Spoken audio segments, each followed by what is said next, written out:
రెక్కలాడితే డొక్కలాడనటువంటి పరిస్థితులు వాళ్ళం మనం ఉన్నప్పుడు అప్పుడు ఈ కరోనా ఏ విధంగా ఇబ్బందులు పెట్టిందో తెలుసు. కాబట్టి మన మీద ఉన్న పేదవాళ్ళ మీద ఉన్న ప్రేమ ఎట్లుంటుందో ఆయన చూడండి. మీరు ఇక్కడికి వస్తారు, వచ్చినాక మీ పరిస్థితి ఏందనేటువంటిది కూడా చెప్తున్నాడు ఆయన. ఎవరైనా చెప్తారా? అని చెప్తారా అసలు ఎవరన్నా? కానీ ఆయన చెప్పాడు. ఇప్పుడు లోపల నుంచి రాగానే ఏమడిగిండు మిమ్మల్ని? ఆయన అమ్మ తిన్నారా అని అడిగిండు, డబుల్ బెడ్ తిన్నారా అని అడిగిండు, టిఫిన్ చేసిండ్రా అని అన్నాడు.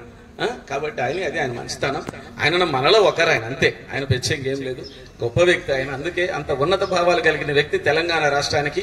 ఆయన ఎప్పుడైనా కూడా ఆయన ఒక రాజు లెక్కనే మనకి. ఎందుకంటే మన పేదవాళ్ళకి వేరే వాళ్ళు లేరు, దగ్గరకు రానిరు, మాట్లాడరు, ఇంత ఫ్రీగా ఉండరు.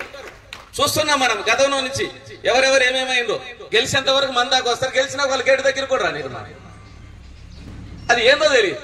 మంత్రులైనరు, ముఖ్యమంత్రులు అయిన ఏమైంది సార్, గెలిచేంత వరకు మీలో ఒక్కరిని అంటారు, ఆ తర్వాత గెలిచిన తర్వాత 4 గేట్లు పెడతారంట, ఎవడు రాని. అదేంటంటే అది అట్ అయిపోయింది దేశం. కాబట్టి ఇటువంటి అజ్ఞానంలో ఉండేటువంటి రోజుల్లో మనకు ఆయన ఒక ఎలుతురు లెక్క దొరికినటువంటి బంగారం మనిషి మనకి.